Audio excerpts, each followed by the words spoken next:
Au cours de ces 20 dernières années, les batteries rechargeables ont changé insidieusement notre vie. Il s'agit des batteries lithium-ion présentes dans tous les téléphones portables, lesquels font désormais partie de notre quotidien.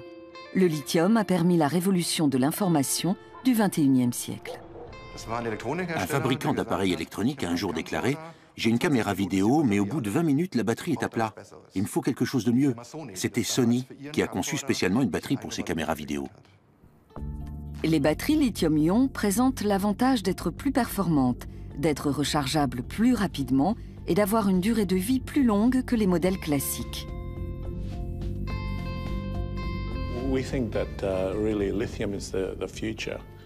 Nous pensons que le lithium est vraiment l'avenir, car le monde est à la recherche d'une ressource énergétique alternative. Pour exploiter les énergies renouvelables, telles que le soleil ou le vent, il faut pouvoir les stocker. Le stockage de l'énergie est la clé de l'avenir. Les batteries lithium-ion ne sont qu'une solution parmi d'autres. Mais à l'heure actuelle, c'est la seule qui marche. Les plus grandes réserves de lithium de la planète se trouvent dans les déserts de sel d'Amérique du Sud, au Chili, en Argentine et en Bolivie. Près de la moitié d'entre elles se concentrent dans le salar d'Uyuni, la plus grande étendue de sel au monde, située dans le sud-ouest de la Bolivie, à plus de 3600 mètres d'altitude. Le lithium, dont le symbole chimique est Li, n'existe pas à l'état pur. Il n'apparaît qu'en combinaison avec d'autres matériaux dans la roche et le sel. Il n'est pas rare, mais a souvent l'inconvénient d'être présent en si petite quantité que son extraction n'est pas rentable.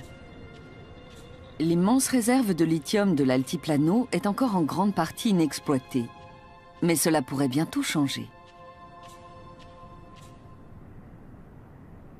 Dans les environs faiblement peuplés du Salar, on trouve surtout des Indiens Aymara qui vivent de la culture du quinoa, de l'élevage de lama et de l'extraction du sel. Nombre de familles de la région du Salar vivent de l'exploitation du sel. Celui-ci est ramassé à la main et vendu comme matière première à différentes industries. On n'extrait pas encore de lithium du Salar. Je pense que le lithium est l'avenir de la Bolivie. Avec le temps, année après année, ça va faire progresser la région et tout le pays, à condition qu'il n'y ait pas d'égoïsme et qu'on partage entre nous tous.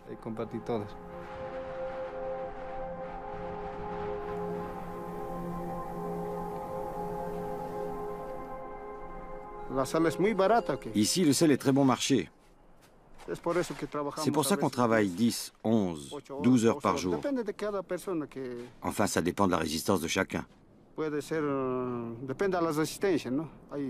Les plus vieux ne peuvent pas tenir aussi longtemps.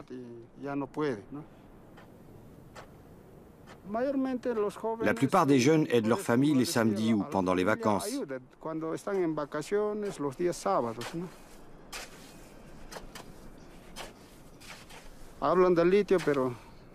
On parle beaucoup du lithium, mais je ne suis pas sûr de vivre jusque-là. Le temps passe. On dit que ça va se faire, mais je ne sais pas. J'espère que nos enfants profiteront du lithium. L'avenir du Salar d'Uyuni dépend du développement d'autres parties du globe. Si la technologie du lithium s'impose dans les pays industrialisés, cela pourrait transformer toute la région.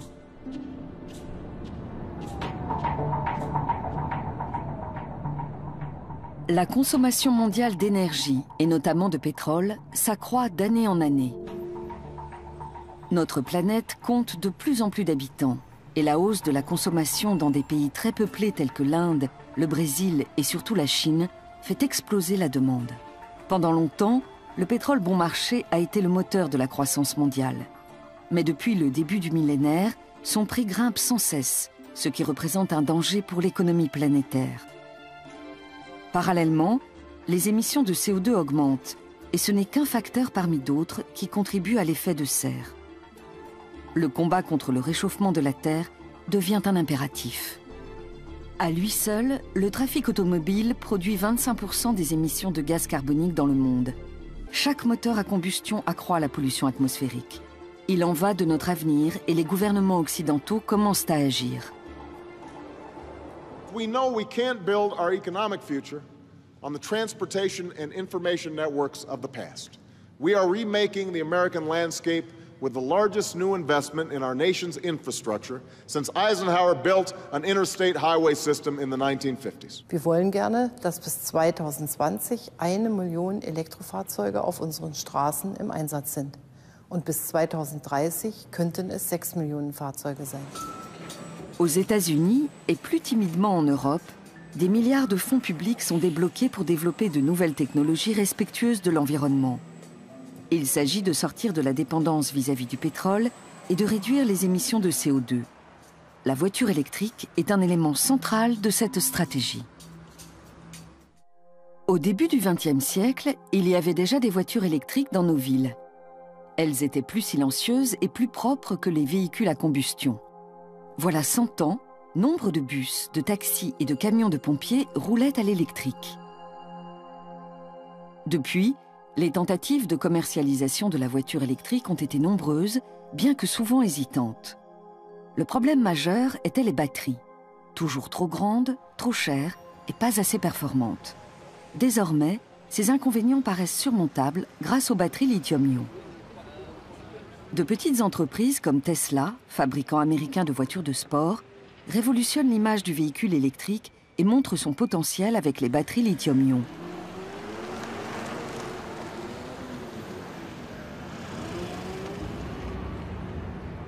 Cependant, les grands groupes automobiles sont réservés. Soutenir la nouvelle technologie impliquerait la refonte totale d'une puissante industrie vieille de plus de 100 ans.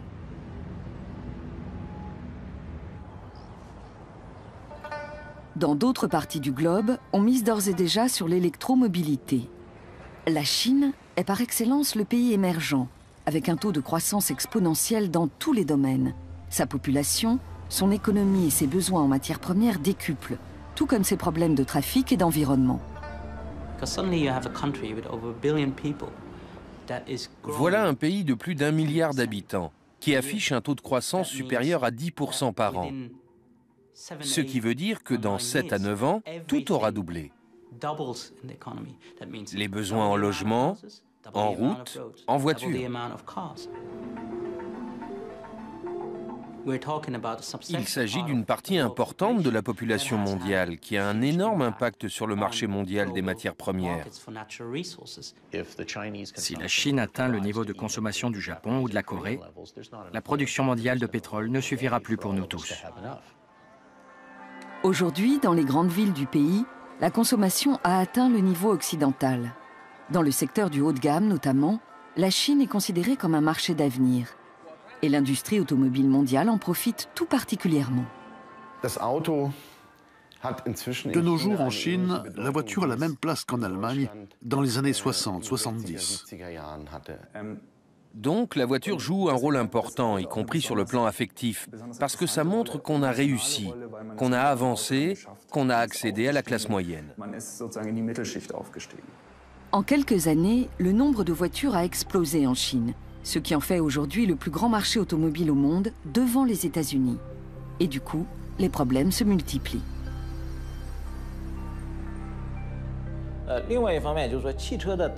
L'expansion du marché automobile va engendrer une pollution croissante.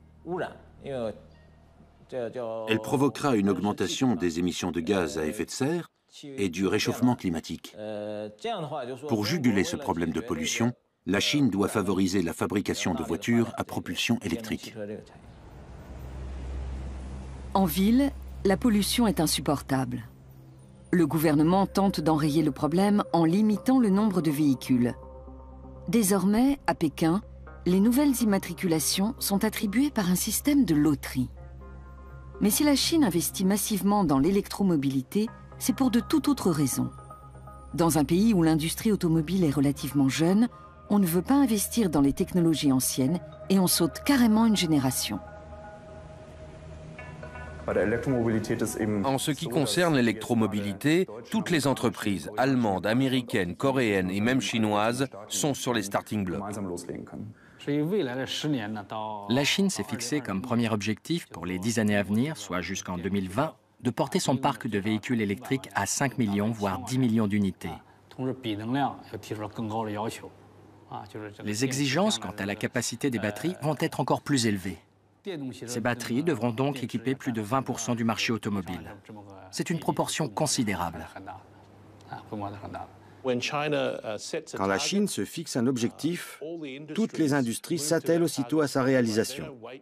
Elles n'attendent pas que la demande se soit installée. Dès qu'un objectif est défini, tout le monde se met en action et par ce mouvement, la demande se crée d'elle-même.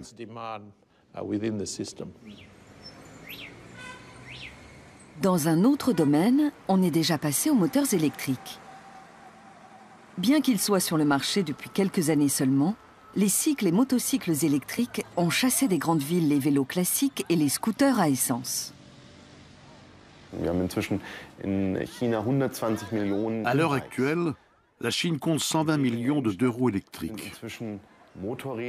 Dans le centre de Pékin, les scooters à moteur thermique ont pratiquement disparu. Pour parvenir à ce résultat, les frais d'immatriculation pour un tel deux roues en centre-ville ont été portés à environ 1 000 €.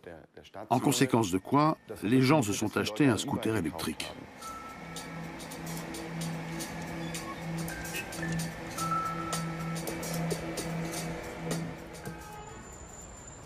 La vente de scooters électriques est en plein boom, même si le soir, il faut emporter la batterie chez soi pour la recharger. Si le gouvernement chinois parvient à imposer le scooter électrique comme il a imposé la voiture électrique, cela aura d'énormes conséquences. La révolution de l'électromobilité viendra de Chine. Ça ne fait aucun doute. Aujourd'hui, le marché automobile chinois est numéro 1 mondial, devant les États-Unis. Et il commence seulement à se développer. Il y a longtemps que la Chine est le principal marché d'exportation des industries automobiles allemandes et américaines. Si cette croissance s'étend au secteur de l'électromobilité, cela aura des répercussions sur la demande mondiale de lithium. Comme tout le monde cherche à développer les voitures électriques, les batteries lithium-ion sont devenues un élément crucial. Le lithium va se retrouver dans la même situation que le pétrole. Il est clair que si le marché confirme les projections qui ont été faites, c'est-à-dire qu'il devient 8 ou 10 fois plus important qu'actuellement, la demande de lithium va littéralement exploser. Le lithium est utilisé pour le stockage de l'énergie dans les batteries, alors que le pétrole est brûlé pour générer de l'énergie. Jusqu'ici, les plus gros producteurs de lithium sont le Chili et l'Argentine, pays voisins de la Bolivie qui, elle, ne l'extrait pas encore.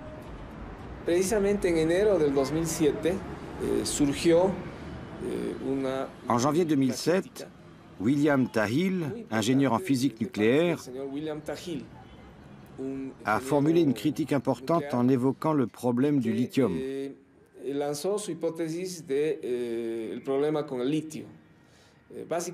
En gros, il émet l'hypothèse qu'il n'y a pas suffisamment de lithium sur Terre. La ruée mondiale vers la ressource énergétique du XXIe siècle a commencé. Et avec ses immenses réserves, la Bolivie attire soudain l'attention des investisseurs et des chefs d'entreprise des 4 coins du globe. Bancos y empresas de Japón, de Brasil y también de China han mostrado su interés en el salario Uyuni. Corea está interesada en invertir en Bolivia. Se habla de varios proyectos con millonarias inversiones. Litio es un material muy importante para futuro energía, digamos. Tenemos que utilizar batería de litio, una gran industria de futuro. Por eso, naturalmente, tenemos muchos intereses en participar la industrialización de litio. Presque toutes les entreprises voulaient avoir une concession dans le salar de Uyuni pour exploiter elles-mêmes le lithium. C'est en contradiction avec notre stratégie. Recordemos que la propuesta inicial de la empresa francesa fue descartada teniendo en cuenta que no contemplaba la industrialización del litio en territorio boliviano. Ahora la francesa Bolloré presenta una nueva alternativa que es analizada por el gobierno boliviano. Les entreprises ont mis du temps à comprendre la situation. Elles pensaient que c'était le point de vue d'un seul ministre. En réalité, c'est une position défendue par l'ensemble du gouvernement et par le président Morales, qui cristallise les attentes et les espoirs du peuple bolivien. La majorité des Boliviens souhaitent en finir avec des siècles de pillage de leurs matières premières. Ils ne veulent plus qu'une infime partie de la richesse reste à l'intérieur du territoire et qu'on néglige le développement des capacités techniques et scientifiques du pays. Ils ne veulent plus récupérer que quelques pesos de l'exportation des matières premières. Les choses ont changé.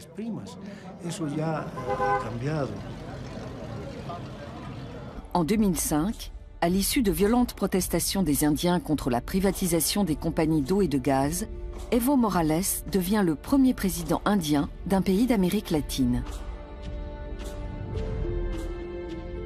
Prenant une décision spectaculaire, il nationalise aussitôt les centrales à gaz des entreprises étrangères et renégocie les contrats en cours. Avec le lithium, l'or blanc de la Bolivie, les règles du jeu vont changer.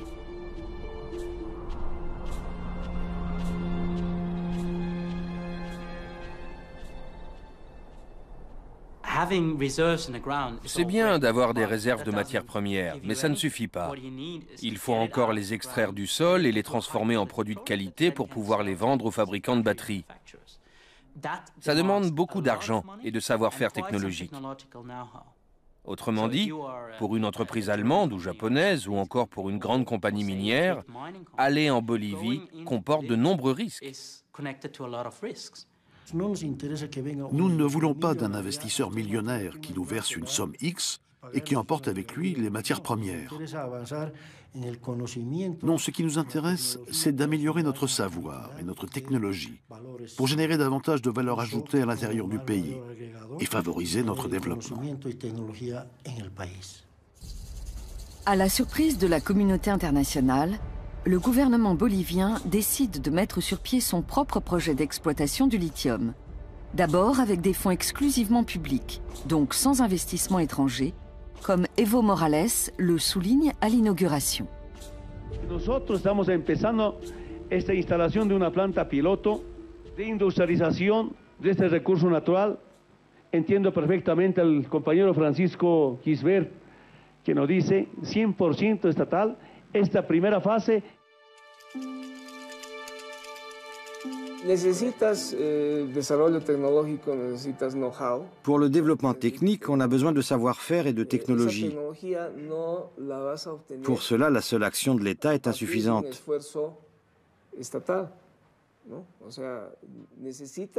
Il faut le concours de fournisseurs de technologie. En fin de compte, c'est toujours une question de coût de production. Si on est en mesure de produire du lithium à bas coût et en quantité importante, et qu'on est un fournisseur fiable, c'est gagné. Mais si on n'arrive pas à temps sur le marché, on peut tout perdre. Les Boliviens sont au début d'un long processus. En Chine, on n'en est plus là. Au sud de Shanghai, on construit une usine de carbonate de lithium avec d'importants fonds chinois, un encadrement australien et une technologie coréenne. Ce sera la plus grande du pays. À partir du lithium brut et par un procédé chimique, on produit du carbonate de lithium pour la fabrication de cellules de batterie. On table sur une explosion de la demande. À l'occasion de son 12e plan quinquennal, le gouvernement chinois a défini clairement ses objectifs dans le domaine de l'électromobilité. Ainsi, des subventions importantes seront allouées aux entreprises de ce secteur.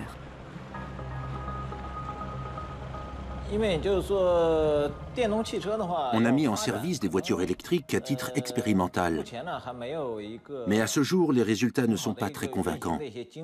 Si on dispose du soutien du gouvernement, il faudra tester leur fonctionnement dans un cadre de gestion urbaine et passer en revue tous les types de batteries afin de savoir si elles seront aptes à répondre aux besoins des véhicules électriques du futur. Dans certaines villes, on teste les infrastructures et les voitures électriques chinoises.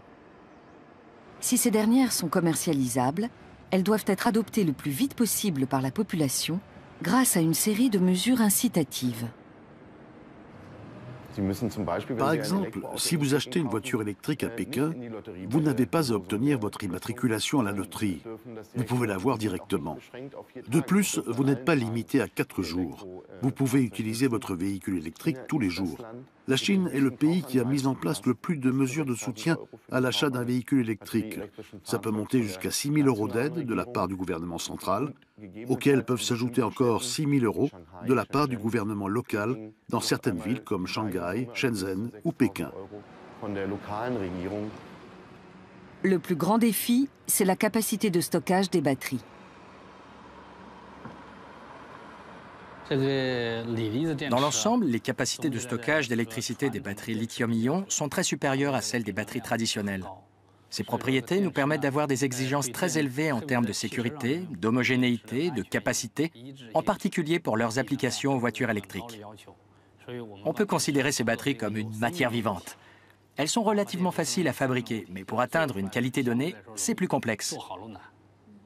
Et ça l'est plus encore lorsqu'on veut obtenir des lots de plusieurs dizaines de milliers d'unités d'un produit sûr et homogène. D'ores et déjà, plus de 30% des batteries au lithium de la planète sont produites en Chine. Par exemple, chez Lishen, une société cotée en bourse qui fournit entre autres Apple, Nokia et Motorola. Cette entreprise publique illustre bien la conversion de l'industrie chinoise à la production automatisée de pointe. Le pays ne restera plus longtemps l'atelier sale des nations industrialisées.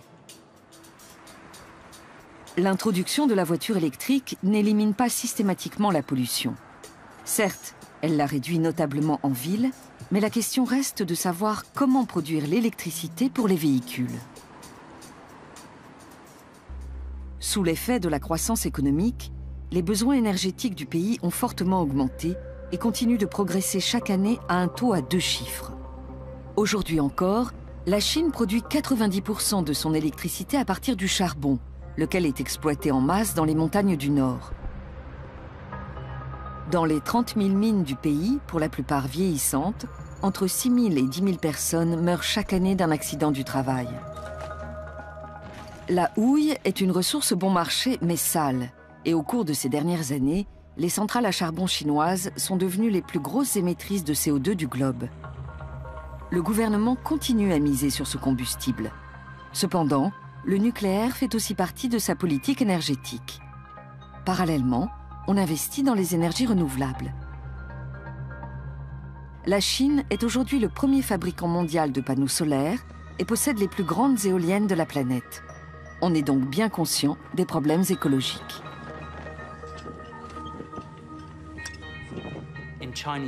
En Chine, les hommes politiques disent « Nous avons raté la révolution industrielle et nous sommes venus tardivement à la révolution de l'information, mais nous voulons mener la révolution verte. » La Chine place son argent là où il le faut et aujourd'hui, c'est le plus gros investisseur dans les technologies vertes. La conversion rapide aux énergies renouvelables est primordiale pour notre avenir. Sur ce point, l'Europe et les États-Unis jouent un rôle clé. Les pays occidentaux ont toujours le taux d'émission de CO2 le plus élevé par habitant. Un Américain produit 8 fois plus de gaz carbonique qu'un Chinois et 12 fois plus qu'un Bolivien. C'est pourquoi les États occidentaux doivent réduire fortement leurs émissions. Ils n'y parviendront qu'en repensant leur politique de transport et d'énergie. Nous essayons de restructurer complètement notre système énergétique. Nous tentons de trouver de nouvelles solutions pour produire de l'énergie, la stocker, la transmettre et la consommer. La question du stockage est centrale. Les énergies renouvelables sont fluctuantes. Quand le vent cesse de souffler ou que le soleil ne brille plus, qu'est-ce qu'on peut faire? Tout l'enjeu, c'est le stockage intermédiaire de l'énergie pour réguler les énergies éoliennes et solaires. On a donc besoin de batteries.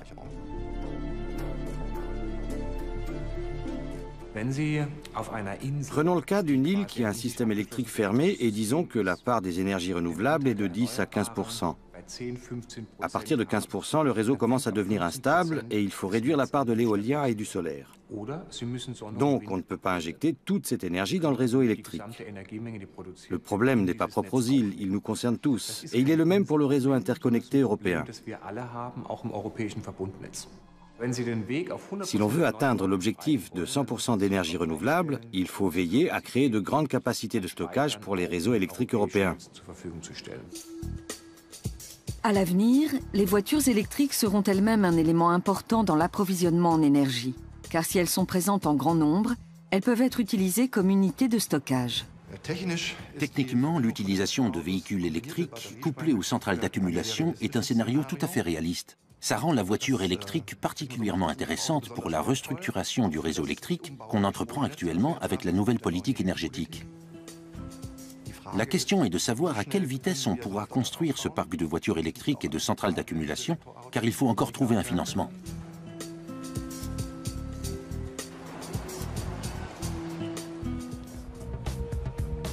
La percée de la nouvelle technologie verte semble à portée de main. Mais certains affirment qu'avec son autonomie relativement faible, la voiture électrique n'est qu'une pseudo-solution. Avec une autonomie de 100 km, c'est une voiture exclusivement citadine. Or, en ville, on n'a pas besoin de voiture. Et là où on en a besoin, elles n'ont pas assez d'autonomie. C'est un problème. On crée un produit qui ne répond pas aux attentes de la société d'aujourd'hui, parce qu'on a pris conscience qu'il fallait repenser la ville.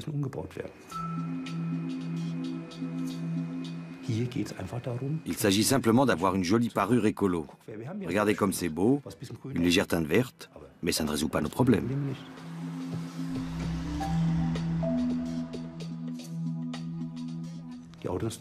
L'industrie automobile investit beaucoup dans la publicité. J'ai fait le calcul. Le budget du ministère de l'Environnement est inférieur à la somme d'argent que l'industrie automobile consacre en un jour à la publicité. Il y a un vrai déséquilibre. Malgré les promesses de l'industrie automobile, la technologie de la batterie demeure la question clé. À l'université de Münster, on tente d'améliorer les batteries traditionnelles au lithium en les testant avec toutes sortes de mélanges.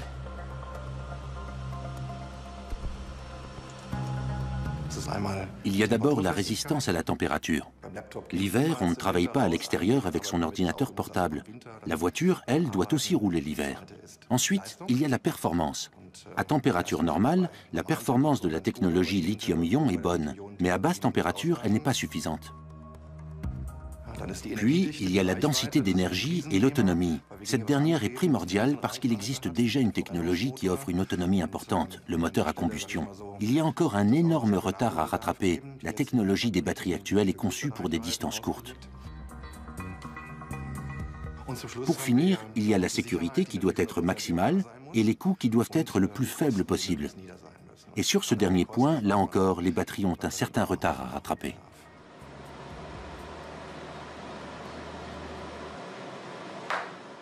On essaie de trouver le meilleur compromis entre ces 5 paramètres, et notamment entre la performance et les coûts. À vrai dire, on veut même essayer de dépasser ces compromis pour créer le top du top, le produit parfait. Il s'agit de procédés chimiques, de dosage des mélanges et de microstructure des matériaux. Le lithium n'est pas la seule matière première qui permette de fabriquer de nouvelles batteries et de nouveaux systèmes de stockage, mais il offre actuellement les solutions les plus accessibles. Sur ce point, les chercheurs sont unanimes. À Uyuni, en Bolivie, on tente, par de modestes moyens, de mettre au point la technologie et les structures pour extraire et transformer le lithium. Actuellement, il y a 5 bassins d'évaporation, d'autres sont en construction. Ici, le lithium est toujours concentré dans la solution saline. L'objectif est d'en faire du carbonate de lithium par un procédé chimique. Jusqu'ici, nous sommes obligés d'utiliser des procédés qui consomment peu d'énergie, parce qu'il n'y a pas d'énergie sur place. Et ça change tout. Nous n'avons pas d'électricité ni de gaz sur place. Au cours des prochaines années, nous espérons disposer de l'un et de l'autre pour pouvoir améliorer nos procédés et accroître leur rentabilité.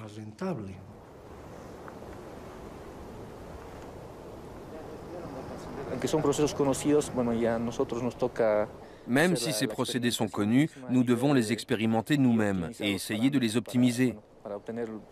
Le but est d'obtenir des produits de bonne qualité qu'on puisse commercialiser. C'est le défi que nous devons relever. À proximité du site d'évaporation, on trouve un laboratoire où les échantillons des différents bassins sont analysés. Le taux élevé de magnésium dans le sel contamine le lithium. On cherche un procédé spécial pour résoudre ce problème. Pour optimiser la viabilité et le rendement économique des réserves de lithium de la Bolivie, qui se trouvent principalement dans le salar d'Uyuni, on a besoin d'une nouvelle technologie qui permette d'extraire le lithium sans le magnésium. Ou alors il faut que l'environnement économique évolue et que le prix du lithium augmente sensiblement. Pour l'heure, je ne vois pas de hausse de prix. Donc, actuellement, le salar d'Uyuni n'est pas rentable. C'est une gigantesque réserve qui contient de grandes quantités de substances chimiques, tout comme l'océan Atlantique. Mais à ce jour, on ne peut exploiter ni l'un ni l'autre. Pour autant, en Bolivie, on ne se décourage pas. En effet, la taille même du salar pourrait bouleverser le marché du lithium. De plus, il y a d'ores et déjà des projets concrets de construction d'une usine de batteries. En Bolivie, les premiers pas ont été franchis, mais on est encore loin d'une production viable de lithium et de carbonate de lithium.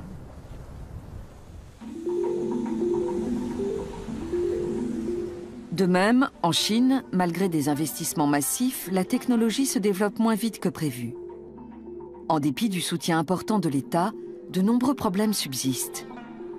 Outre les bornes de recharge, les performances des batteries demeurent une préoccupation majeure. Lorsqu'on compare la technologie actuelle des batteries avec ce qu'on anticipait quand elle en était à ses balbutiements, il y a tout de même un certain décalage. Le marché n'a pas évolué aussi rapidement que l'industrie automobile l'avait prévu.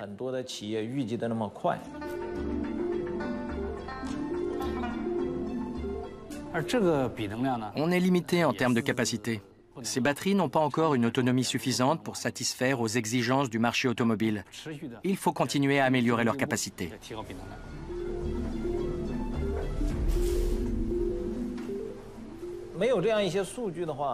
Tant qu'ils n'auront pas toutes les données, les industriels n'oseront pas fabriquer de gros volumes. Car s'ils se lancent dans une production de masse incontrôlée alors que toutes les difficultés n'ont pas été aplanies, ils risquent de rencontrer d'importants problèmes au moment de la mise sur le marché. Ce dont on parle ouvertement en Chine est encore largement occulté en Europe. Les difficultés liées aux bornes de recharge et aux batteries. Dans toutes les grandes villes, cependant, on voit apparaître de nouveaux services de véhicules électriques en libre accès.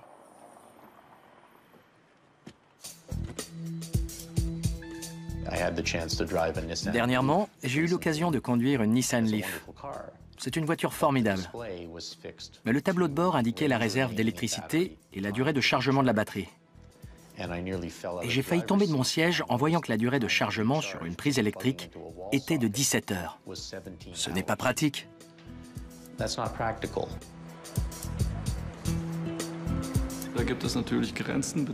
Bien sûr, dans une voiture, la taille de la batterie est limitée. C'est un sujet dont on discute avec les fabricants de batteries. Qu'est-ce qu'on peut faire pour augmenter l'autonomie au cours des prochaines années? Pour l'instant, il ne faut pas espérer de progrès spectaculaires. Actuellement, les entreprises ne cherchent pas à créer la voiture miracle, capable de parcourir 500 km, peu importe comment. Non, elles cherchent à fabriquer un produit fiable qui satisfasse le consommateur.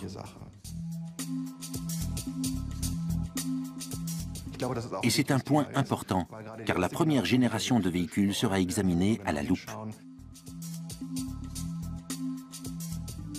Pour résoudre le problème de l'autonomie, certains fabricants misent à nouveau sur les voitures hybrides, équipées d'un moteur électrique et d'un moteur à essence. D'autres intègrent dans leur véhicule électrique un range extender, un dispositif qui permet de recharger la batterie en roulant avec un petit moteur à essence. Voilà pour la question de l'autonomie. Mais la voiture électrique présente bien d'autres défis. Où y a-t-il des bornes de recharge et comment sont-elles réparties? S'il y en a partout, l'autonomie n'est plus un problème majeur. C'est la vieille histoire de l'œuf et de la poule. On voit combien il est important de développer en même temps les bornes de recharge et les véhicules électriques, car l'un ne va pas sans l'autre. La question se posera de savoir où charger ces batteries. Aux États-Unis et en Europe, un certain nombre de gens disposent de maisons, de garages. Ils peuvent donc les recharger le soir chez eux. Mais s'ils se retrouvent à plat en pleine journée, que feront-ils? Où rechargeront-ils leurs batteries? Diverses solutions sont à l'étude pour pallier ce problème. Par exemple, la société Better Place développe un système permettant de changer simplement et rapidement les batteries sans avoir à les recharger pendant des heures. Un concept qu'on teste aussi en Chine.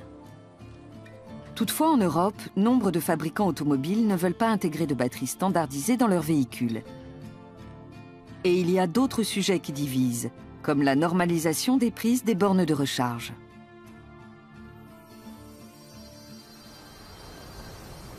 La mise sur le marché de la voiture électrique n'est pas aussi rapide qu'on le pensait au début. Pourtant, la question du stockage de l'énergie devient de plus en plus cruciale, surtout depuis que le gouvernement allemand a décidé de sortir du nucléaire en 2011. La société Unicos s'est spécialisée dans l'intégration d'énergies renouvelables dans les réseaux électriques déjà existants. À Berlin, on explore différentes pistes pour remplacer progressivement ces derniers par des systèmes de stockage de l'énergie et des batteries. On ne peut pas installer comme ça chez soi une batterie de voiture électrique ou hybride. Il faut donc essayer d'augmenter le nombre de cycles des batteries, c'est-à-dire leur durée de vie. Bref, il y a d'autres exigences. Il faut créer de nouveaux modèles. Et sur ce point, comme nous l'avons constaté, la recherche en est au niveau zéro. Cela fait seulement 2 ans qu'on étudie la possibilité d'avoir chez soi des systèmes de stockage électrique associés au photovoltaïque. Il faut rendre les batteries plus robustes et moins chères. Elles ne doivent pas forcément être aussi performantes que celles intégrées dans une voiture. Elles n'ont pas besoin de dynamique, elles restent à un endroit fixe. Elles n'ont pas besoin non plus d'une densité d'énergie élevée. Peu importe qu'elles soient plus grandes ou plus lourdes, l'important c'est qu'elles tiennent longtemps. Leur durée de vie ne doit pas être de 10, mais de 20 ans si l'on veut rivaliser avec les centrales électriques. Et puis, il y a le coût. On ne cherche pas un produit exceptionnel. L'essentiel, c'est qu'il tienne 20 ans et qu'il soit meilleur marché. Actuellement, Unicos réalise un projet pilote sur l'île de Graciosa dans les Açores pour alimenter en énergie renouvelable l'ensemble de la population, soit environ 4500 personnes. Comme l'éolien et le photovoltaïque ne produisent pas de courant de manière régulière et que les habitants des villages n'ont pas toujours besoin de beaucoup d'électricité, une batterie géante fait office d'unité de stockage. Cette expérience est transposable à notre réseau électrique.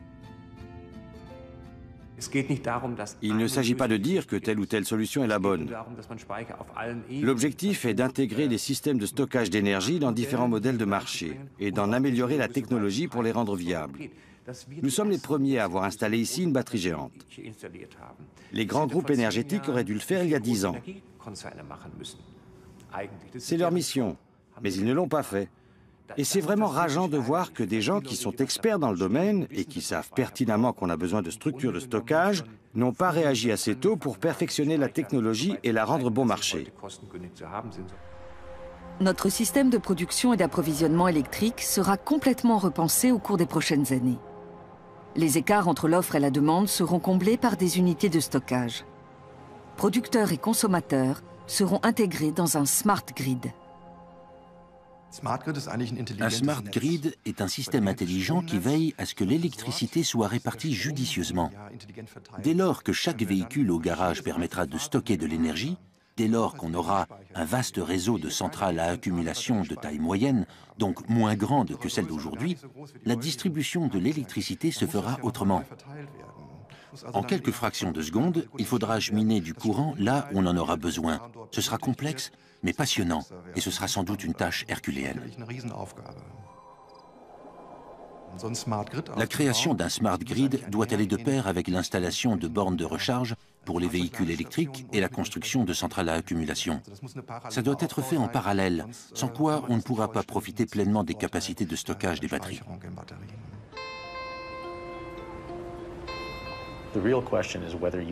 La vraie question, c'est quel bénéfice pourrait-on tirer de l'électromobilité dans un avenir proche? Rien qu'en Amérique du Nord, on ne dépenserait plus de 300 milliards de dollars par an pour le pétrole étranger. On pourrait les investir dans la modernisation d'un réseau électrique vieillissant et défaillant. Cela permettrait aussi d'accroître fortement les performances énergétiques et de préserver l'environnement.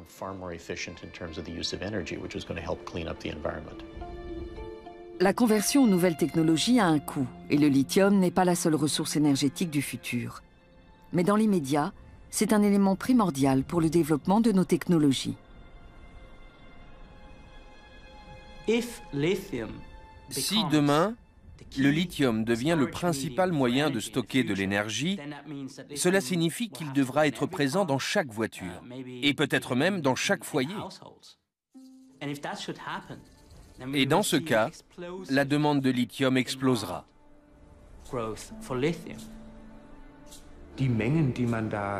Nos prévisions sont réalistes. C'est juste une question de temps. Je suis convaincu qu'on en viendra à l'électromobilité. Je pense aussi qu'il y aura des systèmes de stockage domestiques. C'est une évolution qui s'apparente à un processus de transformation et qui n'est pas aussi rapide que certains le souhaiteraient.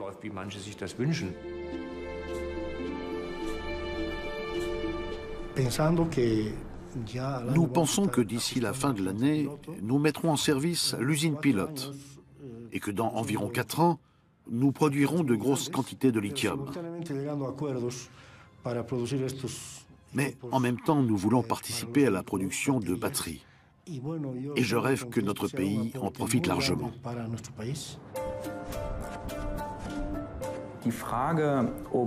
Est-ce que dans le futur, nous aurons un parc automobile entièrement électrique?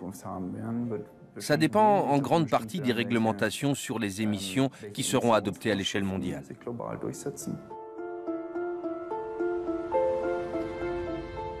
D'ici 50 à 100 ans, toutes les voitures seront électriques.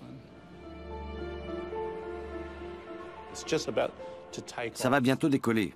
Il est très difficile de faire des prévisions quand une industrie en est encore à ses balbutiements. Mais en Chine, la situation est différente. Chaque produit lancé sur le marché cible potentiellement 1,4 milliard de personnes. Donc tout peut aller très vite. La voiture électrique n'est pas encore tout à fait écologique. Mais c'est une étape importante pour une politique énergétique plus équitable et plus durable. Quand la ressource énergétique de ces batteries sera renouvelable, on aura relevé le plus grand défi de l'humanité. Disposer d'une énergie pratiquement inépuisable. Ce sera l'avènement d'un monde où l'énergie ne sera plus discriminatoire, mais où tous les hommes y auront accès, ce qui leur permettra de progresser et de devenir des citoyens plus responsables.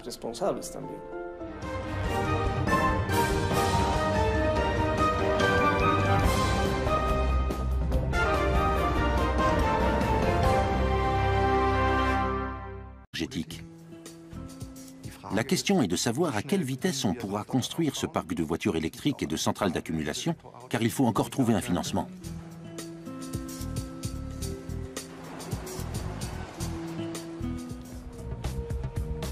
La percée de la nouvelle technologie verte semble à portée de main. Mais certains affirment qu'avec son autonomie relativement faible, la voiture électrique n'est qu'une pseudo-solution.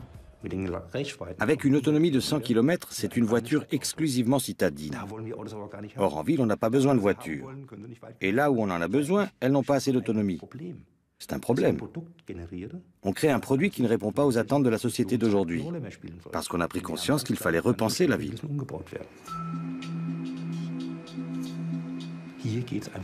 Il s'agit simplement d'avoir une jolie parure écolo. Regardez comme c'est beau, une légère teinte verte, mais ça ne résout pas nos problèmes.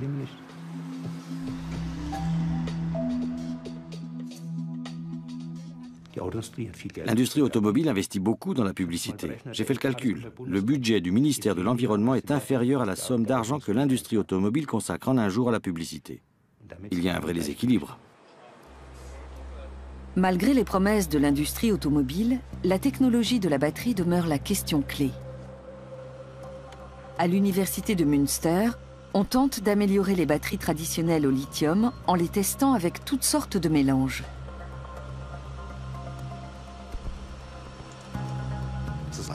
Il y a d'abord la résistance à la température. L'hiver, on ne travaille pas à l'extérieur avec son ordinateur portable. La voiture, elle, doit aussi rouler l'hiver. Ensuite, il y a la performance. À température normale, la performance de la technologie lithium-ion est bonne, mais à basse température, elle n'est pas suffisante. Puis, il y a la densité d'énergie et l'autonomie. Cette dernière est primordiale parce qu'il existe déjà une technologie qui offre une autonomie importante, le moteur à combustion. Il y a encore un énorme retard à rattraper. La technologie des batteries actuelles est conçue pour des distances courtes. Pour finir, il y a la sécurité qui doit être maximale et les coûts qui doivent être le plus faibles possible. Et sur ce dernier point, là encore, les batteries ont un certain retard à rattraper.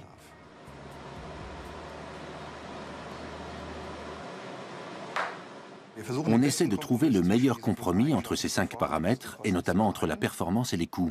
À vrai dire, on veut même essayer de dépasser ces compromis pour créer le top du top, le produit parfait.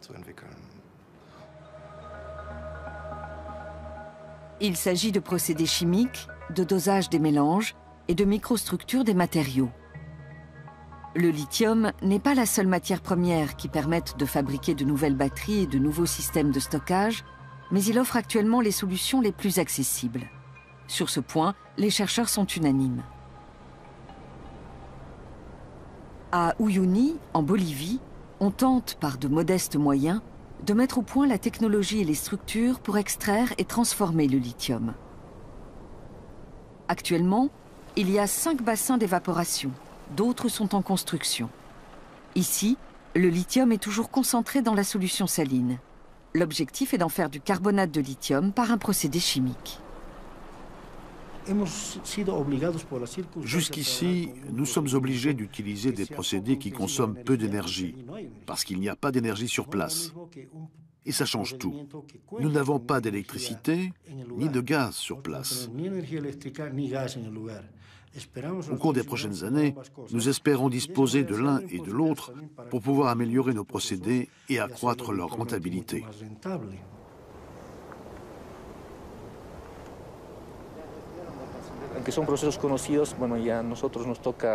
Même si ces procédés sont connus, nous devons les expérimenter nous-mêmes et essayer de les optimiser. Le but est d'obtenir des produits de bonne qualité qu'on puisse commercialiser. C'est le défi que nous devons relever. À proximité du site d'évaporation, on trouve un laboratoire où les échantillons des différents bassins sont analysés. Le taux élevé de magnésium dans le sel contamine le lithium. On cherche un procédé spécial pour résoudre ce problème. Pour optimiser la viabilité et le rendement économique des réserves de lithium de la Bolivie, qui se trouvent principalement dans le salar d'Uyuni, on a besoin d'une nouvelle technologie qui permette d'extraire le lithium sans le magnésium. Ou alors il faut que l'environnement économique évolue et que le prix du lithium augmente sensiblement. Pour l'heure, je ne vois pas de hausse de prix. Donc, actuellement, le salar d'Uyuni n'est pas rentable. C'est une gigantesque réserve qui contient de grandes quantités de substances chimiques, tout comme l'océan Atlantique. Mais à ce jour, on ne peut exploiter ni l'un ni l'autre. Pour autant, en Bolivie, on ne se décourage pas. En effet, la taille même du salar pourrait bouleverser le marché du lithium. De plus, il y a d'ores et déjà des projets concrets de construction d'une usine de batteries. En Bolivie, les premiers pas ont été franchis, mais on est encore loin d'une production viable de lithium et de carbonate de lithium.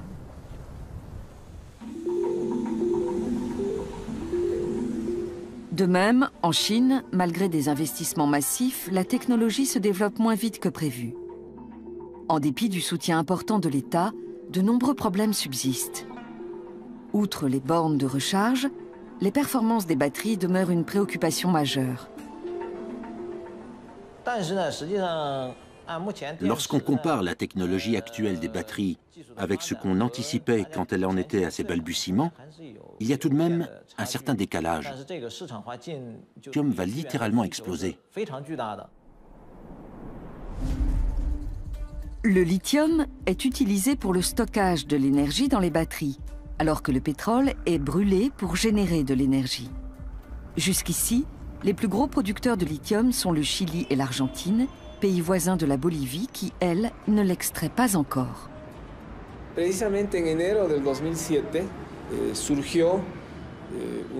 En janvier 2007, William Tahil, ingénieur en physique nucléaire, a formulé une critique importante en évoquant le problème du lithium.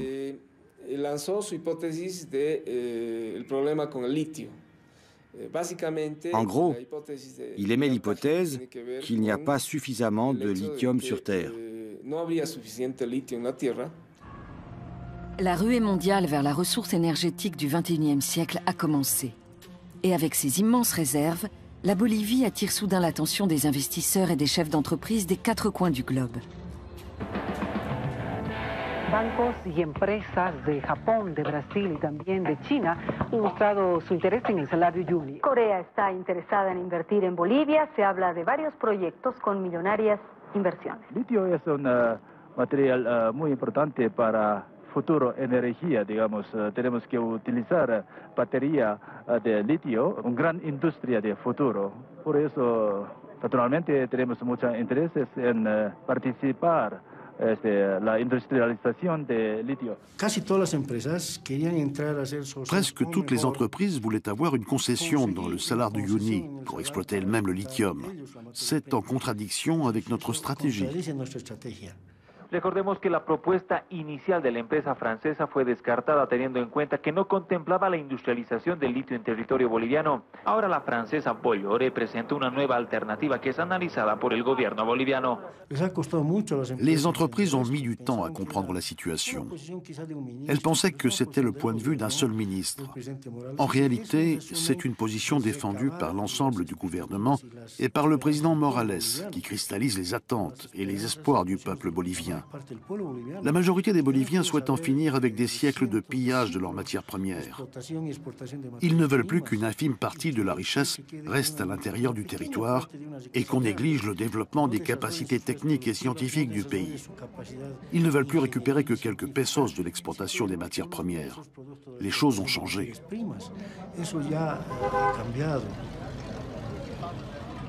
En 2005, à l'issue de violentes protestations des Indiens contre la privatisation des compagnies d'eau et de gaz, Evo Morales devient le premier président indien d'un pays d'Amérique latine. Prenant une décision spectaculaire, il nationalise aussitôt les centrales à gaz des entreprises étrangères et renégocie les contrats en cours.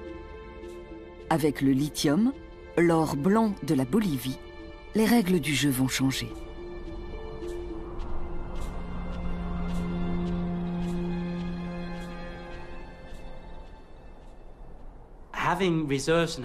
C'est bien d'avoir des réserves de matières premières, mais ça ne suffit pas.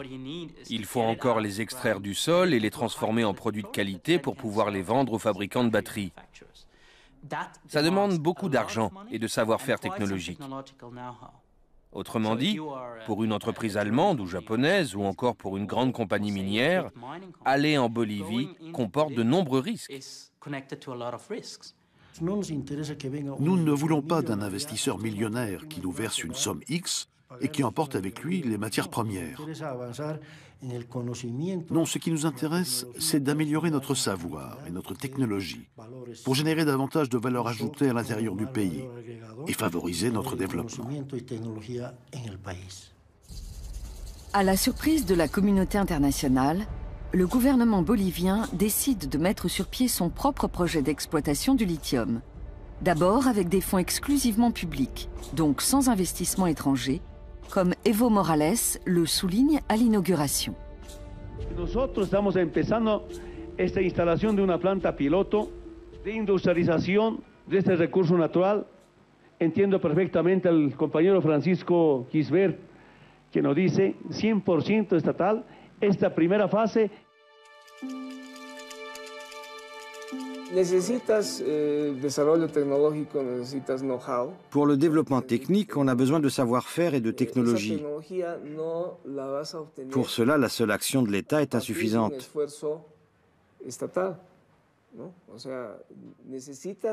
Il faut le concours de fournisseurs de technologie. En fin de compte, c'est toujours une question de coût de production. Si on est en mesure de produire du lithium à bas coût et en quantité importante, et qu'on est un fournisseur fiable, c'est gagné. Mais si on n'arrive pas à temps sur le marché, on peut tout perdre. Les Boliviens sont au début d'un long processus. En Chine, on n'en est plus là. Au sud de Shanghai, on construit une usine de carbonate de lithium avec d'importants fonds chinois, un encadrement australien et une technologie coréenne. Ce sera la plus grande du pays. À partir du lithium brut et par un procédé chimique, on produit du carbonate de lithium pour la fabrication de cellules de batterie. On table sur une explosion de la demande.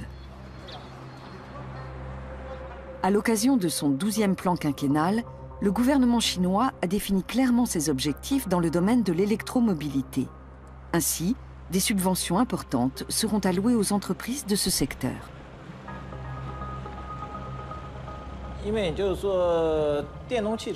On a mis en service des voitures électriques à titre expérimental.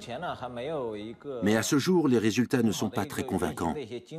Si on dispose du soutien du gouvernement, il faudra tester leur fonctionnement dans un cadre de gestion urbaine et passer en revue tous les types de batteries afin de savoir si elles seront aptes à répondre aux besoins des véhicules électriques du futur.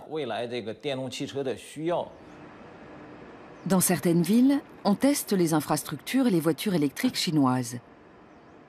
Si ces dernières sont commercialisables, elles doivent être adoptées le plus vite possible par la population grâce à une série de mesures incitatives. Par exemple, si vous achetez une voiture électrique à Pékin, vous n'avez pas à obtenir votre immatriculation à la loterie. Vous pouvez l'avoir directement. De plus, vous n'êtes pas limité à 4 jours. Vous pouvez utiliser votre véhicule électrique tous les jours. La Chine est le pays qui a mis en place le plus de mesures de soutien à l'achat d'un véhicule électrique.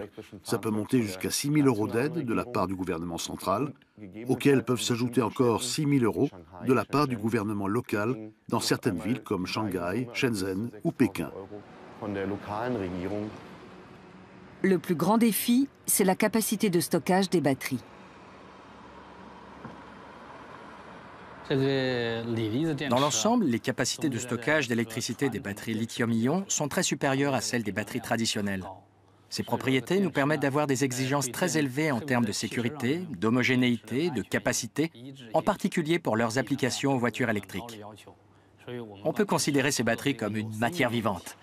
Elles sont relativement faciles à fabriquer, mais pour atteindre une qualité donnée, c'est plus complexe.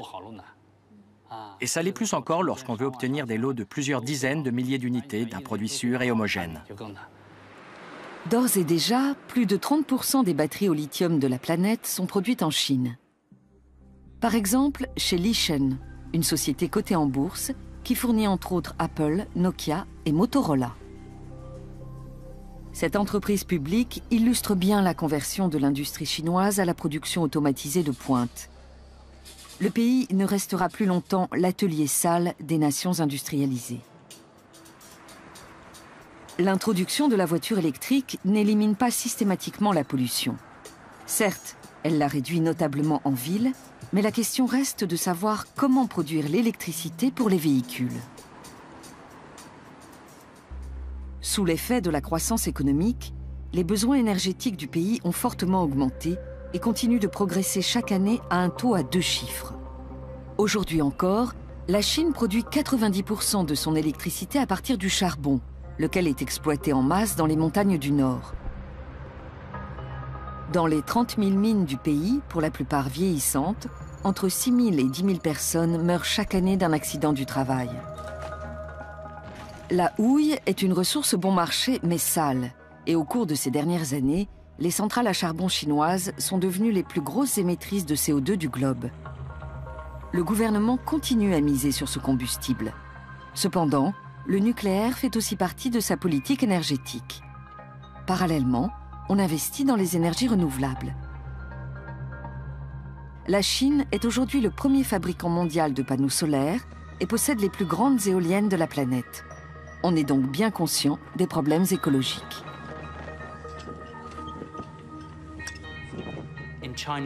En Chine, les hommes politiques disent « Nous avons raté la révolution industrielle et nous sommes venus tardivement à la révolution de l'information, mais nous voulons mener la révolution verte. » La Chine place son argent là où il le faut et aujourd'hui, c'est le plus gros investisseur dans les technologies vertes. La conversion rapide aux énergies renouvelables est primordiale pour notre avenir. Sur ce point, l'Europe et les États-Unis jouent un rôle clé. Les pays occidentaux ont toujours le taux d'émission de CO2 le plus élevé par habitant. Un Américain produit 8 fois plus de gaz carbonique qu'un Chinois et 12 fois plus qu'un Bolivien. C'est pourquoi les États occidentaux doivent réduire fortement leurs émissions. Ils n'y parviendront qu'en repensant leur politique de transport et d'énergie. Nous essayons de restructurer complètement notre système énergétique. Nous tentons de trouver de nouvelles solutions pour produire de l'énergie, la stocker, la transmettre et la consommer. La question du stockage est centrale. Les énergies renouvelables sont fluctuantes. Quand le vent cesse de souffler ou que le soleil ne brille plus, qu'est-ce qu'on peut faire? Tout l'enjeu, c'est le stockage intermédiaire de l'énergie pour réguler les énergies éoliennes et solaires. On a donc besoin de batteries.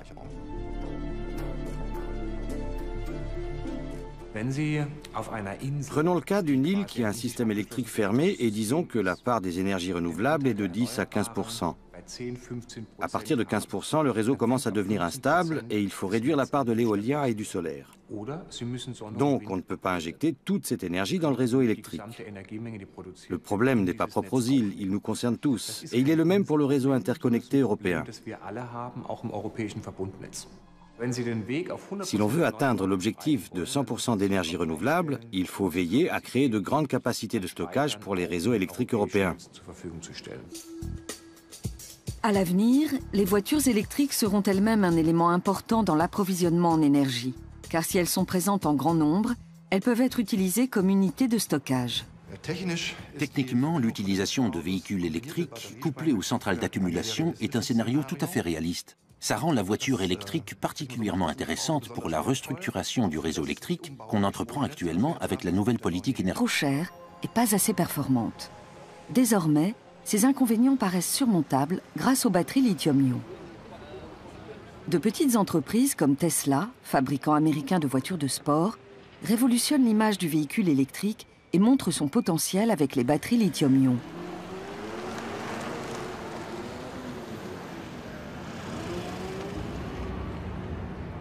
Cependant, les grands groupes automobiles sont réservés. Soutenir la nouvelle technologie impliquerait la refonte totale d'une puissante industrie vieille de plus de 100 ans.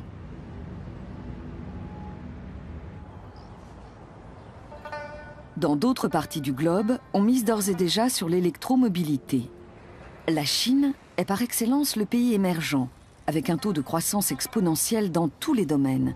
Sa population, son économie et ses besoins en matières premières décuplent, tout comme ses problèmes de trafic et d'environnement. Voilà un pays de plus d'1 milliard d'habitants qui affiche un taux de croissance supérieur à 10% par an. Ce qui veut dire que dans 7 à 9 ans, tout aura doublé. Les besoins en logement, en route, en voiture. Il s'agit d'une partie importante de la population mondiale qui a un énorme impact sur le marché mondial des matières premières. Si la Chine atteint le niveau de consommation du Japon ou de la Corée, la production mondiale de pétrole ne suffira plus pour nous tous. Aujourd'hui, dans les grandes villes du pays, la consommation a atteint le niveau occidental. Dans le secteur du haut de gamme notamment, la Chine est considérée comme un marché d'avenir. Et l'industrie automobile mondiale en profite tout particulièrement. De nos jours, en Chine, la voiture a la même place qu'en Allemagne dans les années 60-70. Donc la voiture joue un rôle important, y compris sur le plan affectif, parce que ça montre qu'on a réussi, qu'on a avancé, qu'on a accédé à la classe moyenne. En quelques années, le nombre de voitures a explosé en Chine, ce qui en fait aujourd'hui le plus grand marché automobile au monde, devant les États-Unis. Et du coup, les problèmes se multiplient.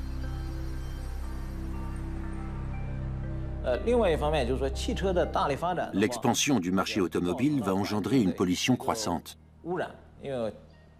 Elle provoquera une augmentation des émissions de gaz à effet de serre et du réchauffement climatique. Pour juguler ce problème de pollution, la Chine doit favoriser la fabrication de voitures à propulsion électrique. En ville, la pollution est insupportable. Le gouvernement tente d'enrayer le problème en limitant le nombre de véhicules. Désormais, à Pékin, les nouvelles immatriculations sont attribuées par un système de loterie. Mais si la Chine investit massivement dans l'électromobilité, c'est pour de toute autre raison. Dans un pays où l'industrie automobile est relativement jeune, on ne veut pas investir dans les technologies anciennes et on saute carrément une génération. En ce qui concerne l'électromobilité, toutes les entreprises allemandes, américaines, coréennes et même chinoises sont sur les starting blocks. La Chine s'est fixée comme premier objectif pour les 10 années à venir, soit jusqu'en 2020, de porter son parc de véhicules électriques à 5 millions, voire 10 millions d'unités. Les exigences quant à la capacité des batteries vont être encore plus élevées. Ces batteries devront donc équiper plus de 20% du marché automobile. C'est une proportion considérable. Quand la Chine se fixe un objectif, toutes les industries s'attellent aussitôt à sa réalisation. Elles n'attendent pas que la demande se soit installée. Dès qu'un objectif est défini, tout le monde se met en action et par ce mouvement, la demande se crée d'elle-même.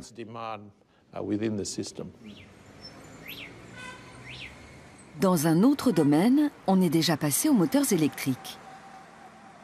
Bien qu'ils soient sur le marché depuis quelques années seulement, les cycles et motocycles électriques ont chassé des grandes villes les vélos classiques et les scooters à essence. À l'heure actuelle, la Chine compte 120 millions de deux-roues électriques. Dans le centre de Pékin, les scooters à moteur thermique ont pratiquement disparu. Pour parvenir à ce résultat, les frais d'immatriculation pour un tel deux roues en centre-ville ont été portés à environ 1 000 €. En conséquence de quoi, les gens se sont achetés un scooter électrique.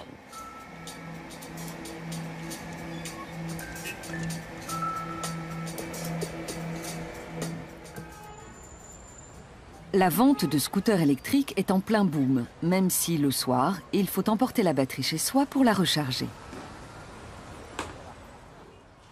Si le gouvernement chinois parvient à imposer le scooter électrique comme il a imposé la voiture électrique, cela aura d'énormes conséquences. La révolution de l'électromobilité viendra de Chine. Ça ne fait aucun doute. Aujourd'hui, le marché automobile chinois est numéro 1 mondial, devant les États-Unis. Et il commence seulement à se développer.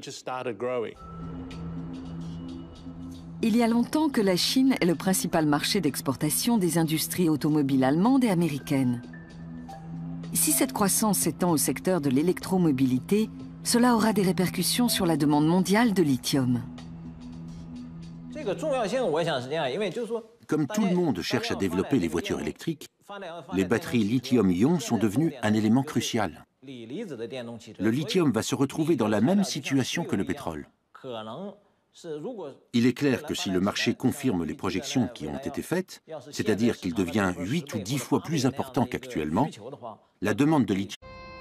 Au cours de ces 20 dernières années, les batteries rechargeables ont changé insidieusement notre vie. Il s'agit des batteries lithium-ion présentes dans tous les téléphones portables, lesquels font désormais partie de notre quotidien. Le lithium a permis la révolution de l'information du XXIe siècle. Un fabricant d'appareils électroniques a un jour déclaré « J'ai une caméra vidéo, mais au bout de 20 minutes, la batterie est à plat. Il me faut quelque chose de mieux. » C'était Sony qui a conçu spécialement une batterie pour ses caméras vidéo. Les batteries lithium-ion présentent l'avantage d'être plus performantes, d'être rechargeables plus rapidement et d'avoir une durée de vie plus longue que les modèles classiques.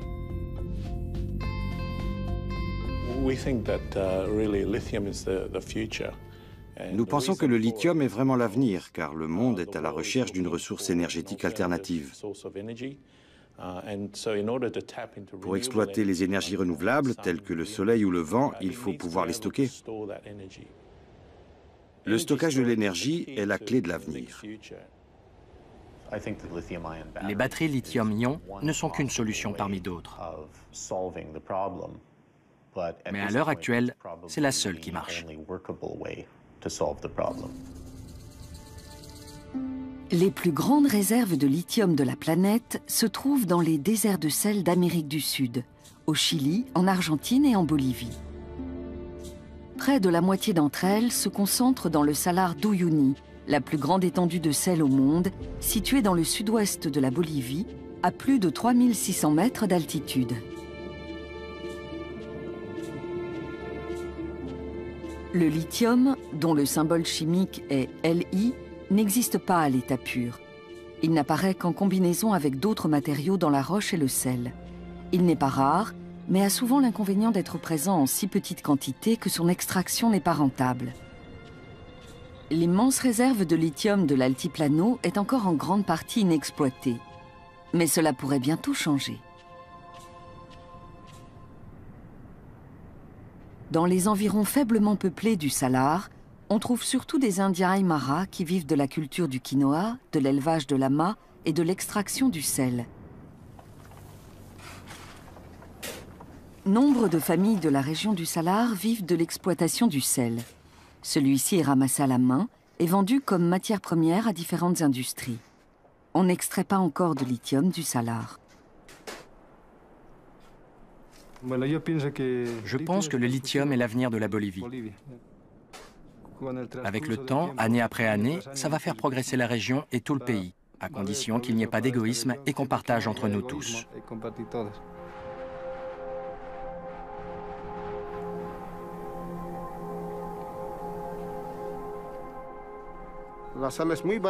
Ici, le sel est très bon marché. C'est pour ça qu'on travaille 10, 11, 12 heures par jour. Enfin, ça dépend de la résistance de chacun. Les plus vieux ne peuvent pas tenir aussi longtemps. La plupart des jeunes aident leur famille les samedis ou pendant les vacances.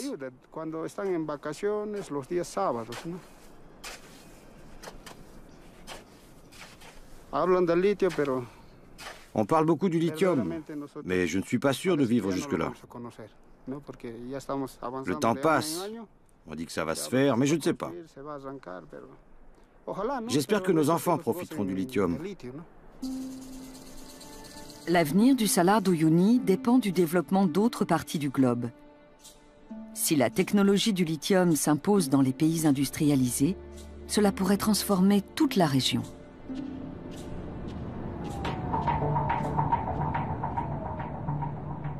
La consommation mondiale d'énergie, et notamment de pétrole, s'accroît d'année en année. Notre planète compte de plus en plus d'habitants, et la hausse de la consommation dans des pays très peuplés tels que l'Inde, le Brésil et surtout la Chine fait exploser la demande. Pendant longtemps, le pétrole bon marché a été le moteur de la croissance mondiale. Mais depuis le début du millénaire, son prix grimpe sans cesse, ce qui représente un danger pour l'économie planétaire. Parallèlement, les émissions de CO2 augmentent, et ce n'est qu'un facteur parmi d'autres qui contribue à l'effet de serre. Le combat contre le réchauffement de la Terre devient un impératif. À lui seul, le trafic automobile produit 25% des émissions de gaz carbonique dans le monde. Chaque moteur à combustion accroît la pollution atmosphérique. Il en va de notre avenir et les gouvernements occidentaux commencent à agir. We know we can't build our economic future on the transportation and information networks of the past. We are remaking the American landscape with the largest new investment in our nation's infrastructure since Eisenhower built an interstate highway system in the 1950s. Wir wollen gerne, dass bis 2020 1 Million Elektrofahrzeuge auf unseren Straßen im Einsatz sind. Und bis 2030 könnten es 6 Millionen Fahrzeuge sein. Aux États-Unis, et plus timidement en Europe, des milliards de fonds publics sont débloqués pour développer de nouvelles technologies respectueuses de l'environnement. Il s'agit de sortir de la dépendance vis-à-vis du pétrole et de réduire les émissions de CO2. La voiture électrique est un élément central de cette stratégie. Au début du XXe siècle, il y avait déjà des voitures électriques dans nos villes. Elles étaient plus silencieuses et plus propres que les véhicules à combustion. Voilà 100 ans, nombre de bus, de taxis et de camions de pompiers roulaient à l'électrique. Depuis, les tentatives de commercialisation de la voiture électrique ont été nombreuses, bien que souvent hésitantes. Le problème majeur était les batteries, toujours trop grandes,